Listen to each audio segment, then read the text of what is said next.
for antiwar.com and Chaos Radio 95.9 FM in Austin, Texas. I'm Scott Horton, and this is Anti-War Radio.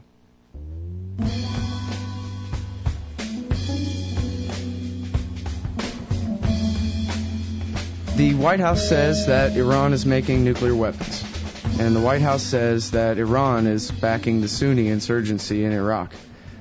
And many powerful people, many very influential people have come out recently saying that they're very worried that the administration is planning an imminent attack against Iran.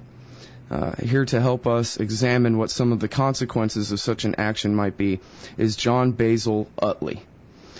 He is the director of Americans Against World Empire, which you can find at againstbombing.org, and also writes for antiwar.com. Welcome to the show, sir.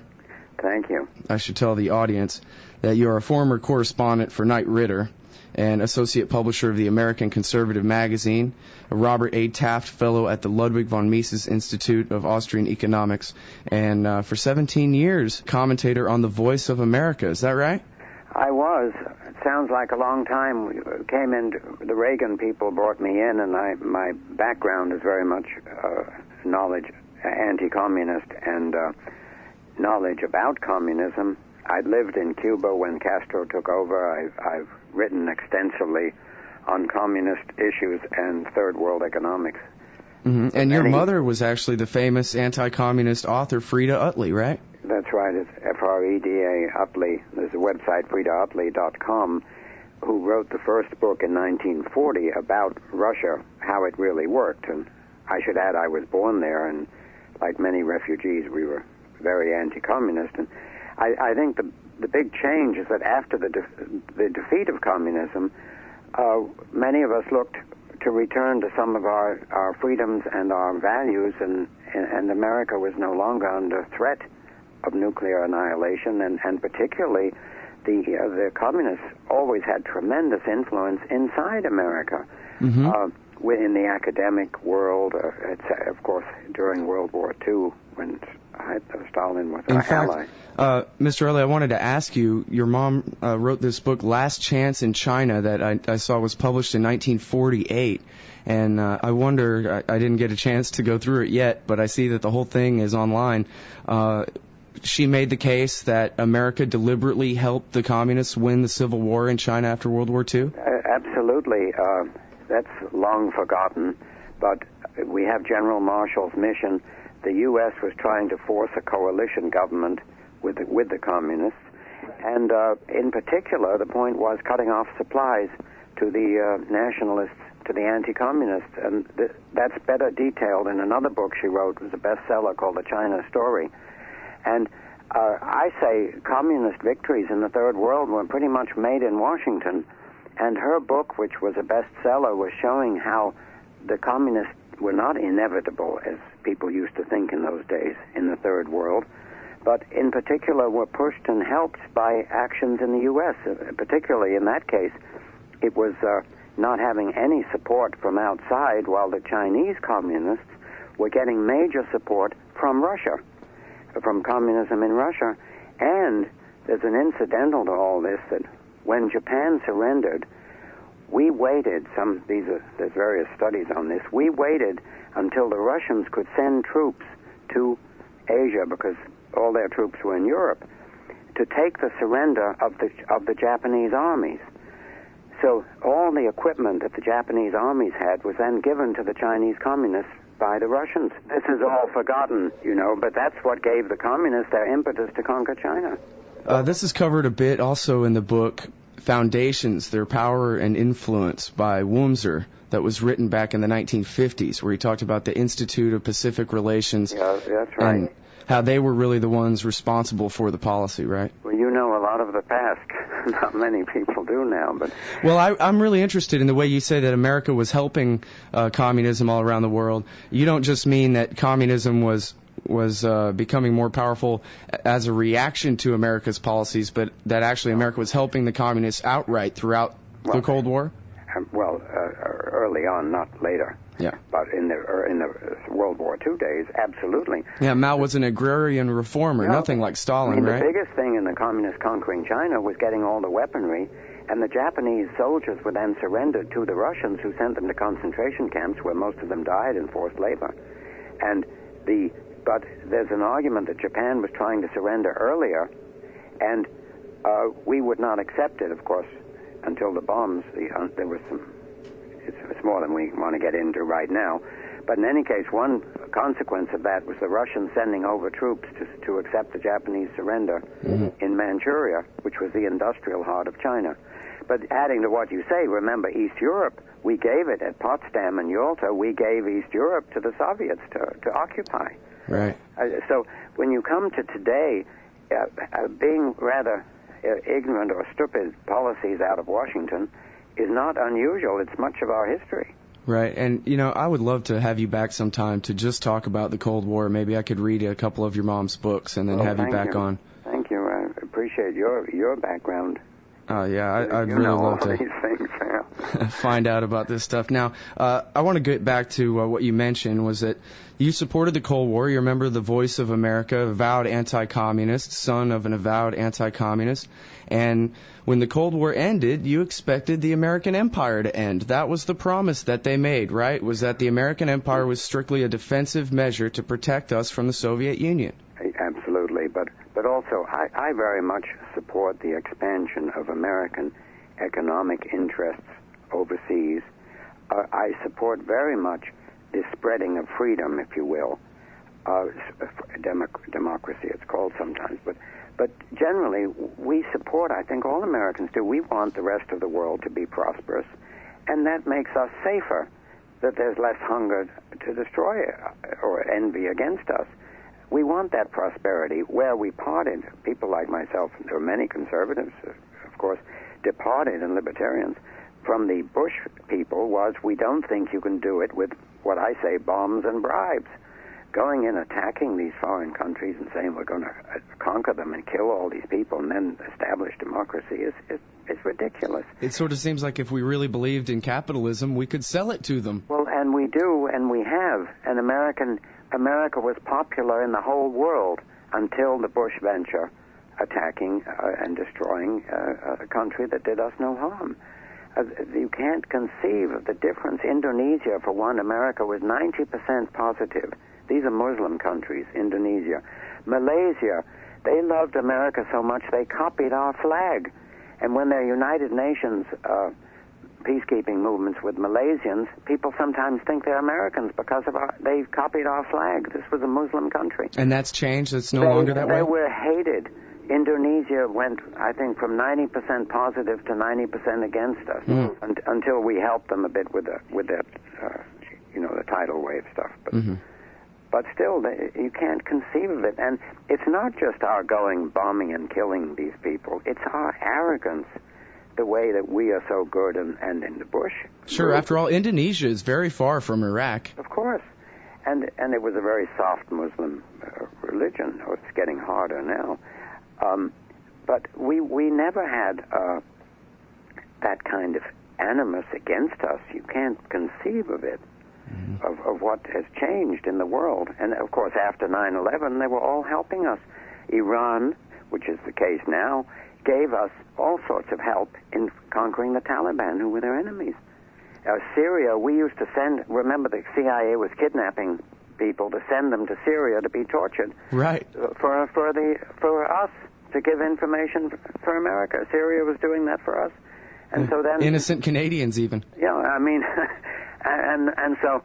But then when we attacked Bush's speech about the axis of evil, what he said, in effect, was that after we conquer and subdue Iraq, we're going to do the same to Syria and Iran.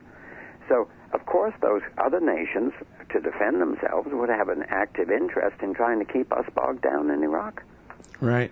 And, it's interesting because Iran's reaction to the axis of evil and the obvious, it was pretty obvious to anyone paying close attention in early 2002 that America was going to invade Iraq first, and there was nothing that could be done really to stop it. Right. The North Koreans kicked out the IAEA and started harvesting plutonium to make bombs out of. The Iranians, as you say, cooperated with us in Afghanistan, and then, as the Washington Post reported, in April I believe it was, of 2003, right when the war against Iraq, right after the war against Iraq had started, they offered to turn over everything. They offered to do whatever America said. They opened their books wide to the IAEA. They signed additional protocols to their safeguards agreement. They tried to basically say, don't shoot, I'm unarmed, and yet we're still sticking a gun in their face anyway. Yeah, absolutely. By the way, today's Washington Post, this is February 8th we're doing this. Today's Washington Post has an article about how Iran had sent over, after 9/11, had sent through the Swiss embassy, I believe the Swiss, a paper urging negotiation with the United States on all outstanding issues. In everything they were doing, including with the Palestinians, about their nuclear weapons, to negotiate work. And the U.S. now, Condoleezza Rice says she never got it. It looks from the news reports that the neoconservatives filched the papers and she kept her from seeing it.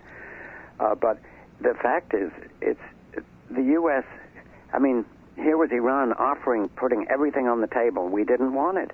Now, it's not among conservatives, again, with the collapse of communism, I began to change, many of us, about the military. Eisenhower called the military-industrial complex. Right. And that became immediately a question now, with all the spending we do on weapons that have very little to do with fighting terrorism. 50 nuclear submarines. Why do we need all these when every weapon is now so accurate? Why do we need all these weaponry? Well, it's interesting. I actually read about the new submarine program, that the way they were trying to sell it was that you could shoot your Navy SEALs out the torpedo tubes. So that's why we need, I guess, $10 billion submarines, or how much they cost each. Well, and the worst thing they were doing, I don't know how far it's gone, is to put regular explosives on these intercontinental missiles. The idea, I think, was to keep the submarines in service. But how would the Russian or Chinese know if we start shooting? The theory was then we could kill people within an hour's notice anywhere in the world. But how would the Russian and Chinese know that it was not a nuclear missile? Right. The fact that these things are even discussed shows the incompetence and danger of these people. Frankly, many were our people, Republicans, or the military-industrial complex, pushing these insane things that can get us all still destroyed. Now, Eric Garris, the founder of antiwar.com, tells me that you're very well connected in D.C., that you know pretty much all of these very powerful Republicans and such. And I was just wondering if I could get your comment on the news today. It's the new Vanity Fair, an article by Craig Unger, quotes Grover Norquist as saying that all of Bush's advisors are pushing for war and that he thinks they're going to do it. I heard, I didn't know that, what you're telling me, but I believe it, yes.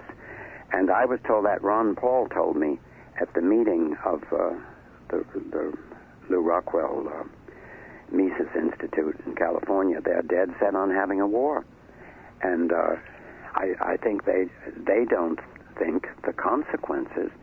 That first, Iran has all sorts of weaponry. Remember that Iraq was blockaded for 10 years before we attacked. They had almost nothing. Iran has very sophisticated weaponry. I understand from a friend of mine, former CIA, that they have mines that may already be placed in the Persian Gulf that can be activated from shore. They have modern missiles, Chinese Silkworm, I think, and more modern missiles. It's not.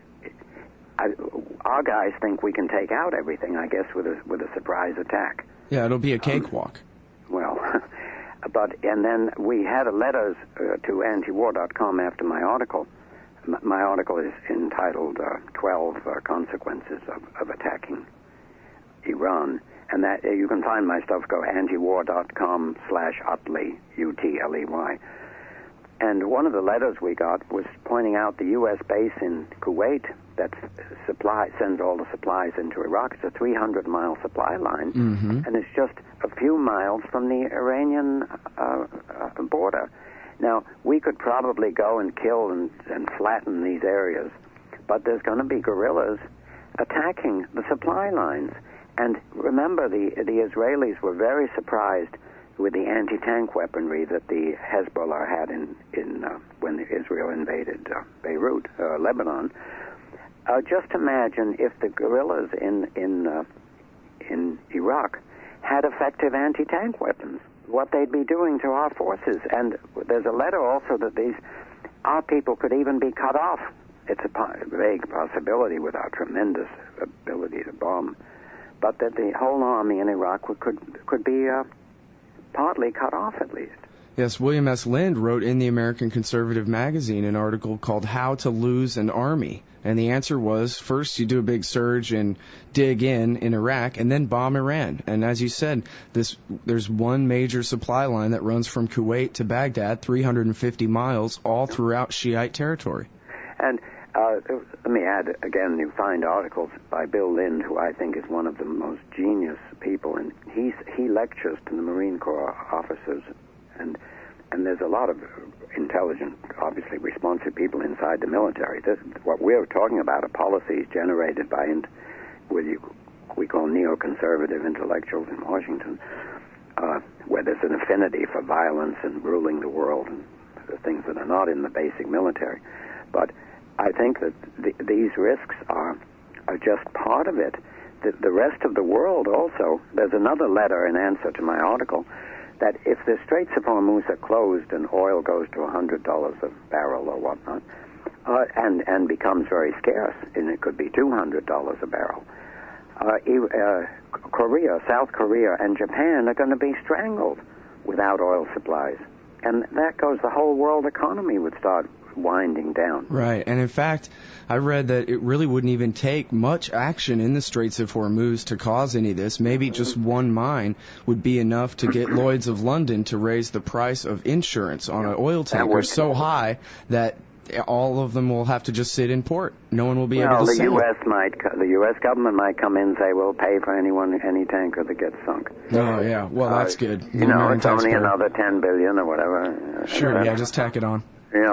But I think that it's underestimated. There was another letter in answer to the article by another writer saying, the Iranians would never block the Straits of Hormuz because they have to sell their oil that way.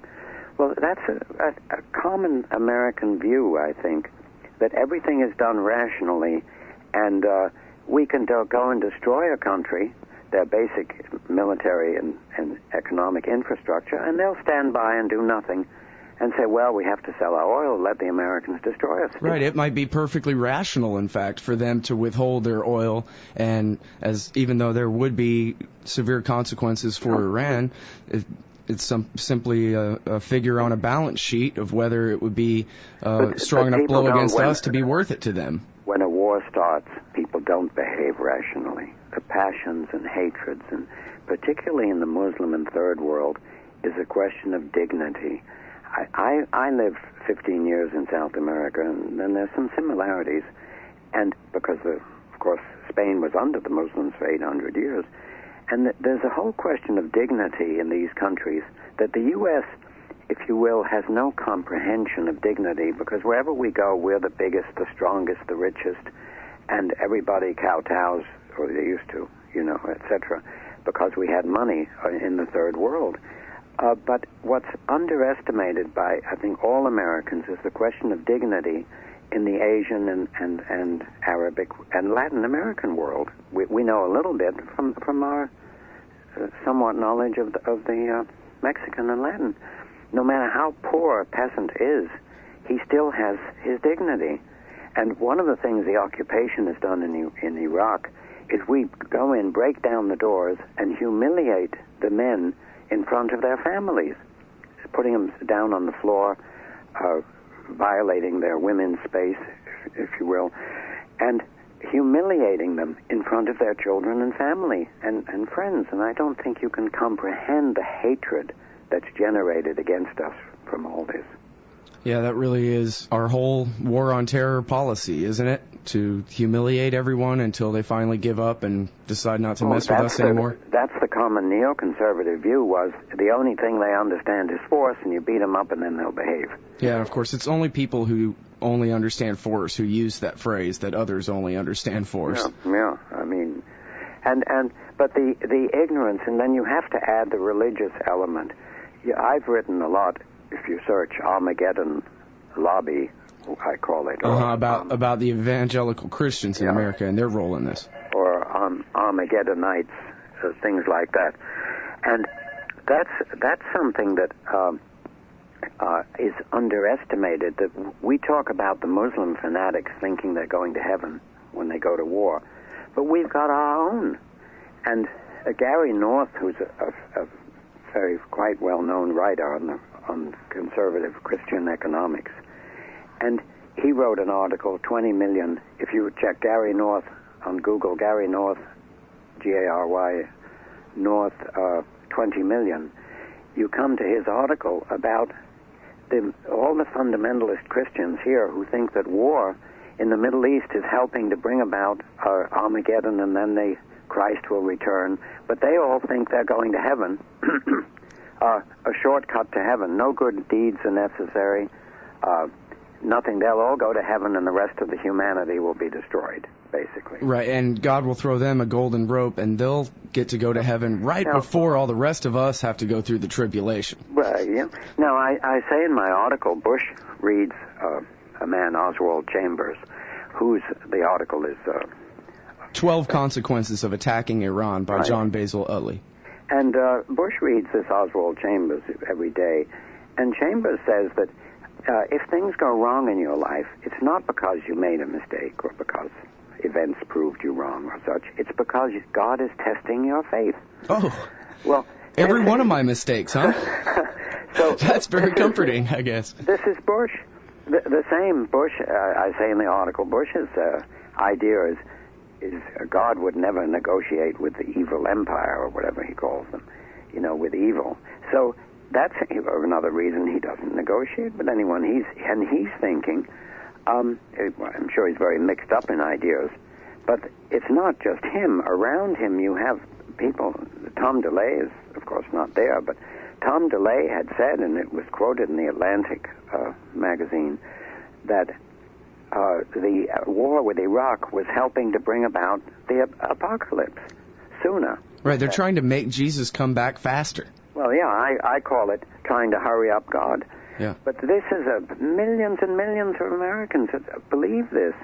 And, it's, well... How decisive is their influence? I think that's really the question, right, is whether these people are pushing the policy or whether they're just useful idiots for Dick Cheney. Yeah, they're just the useful idiots, as Lenin said, but in another case.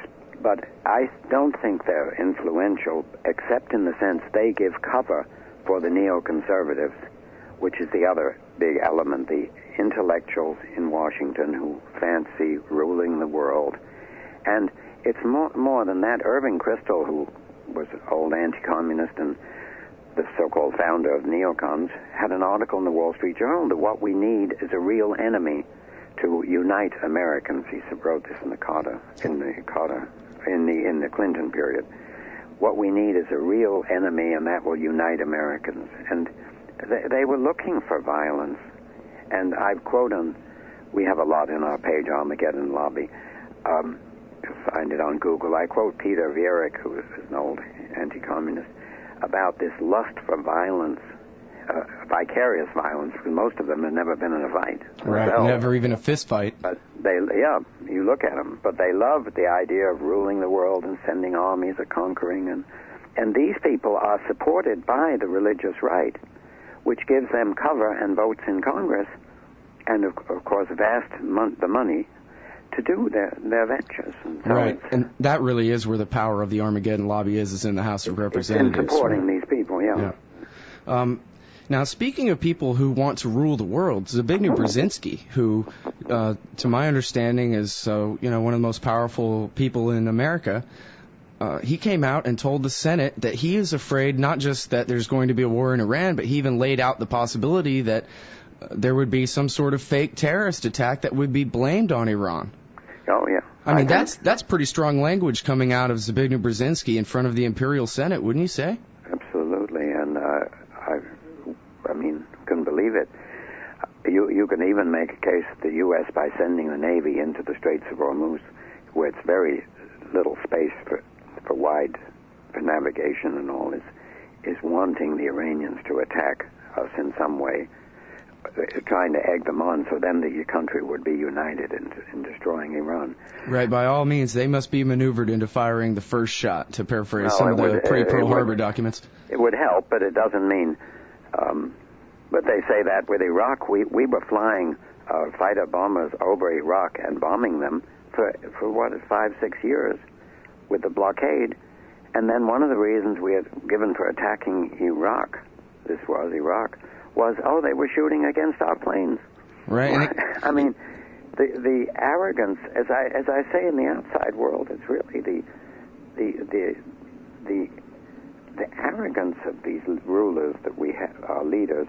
And if you come back in biblical terms, which, although the Armageddonites are crazies, but there's a lot of, obviously, truth in the Bible, it's pride, if you will. The ultimate sin in biblical terms is pride, and America is consumed with pride when it comes to the rest of the world.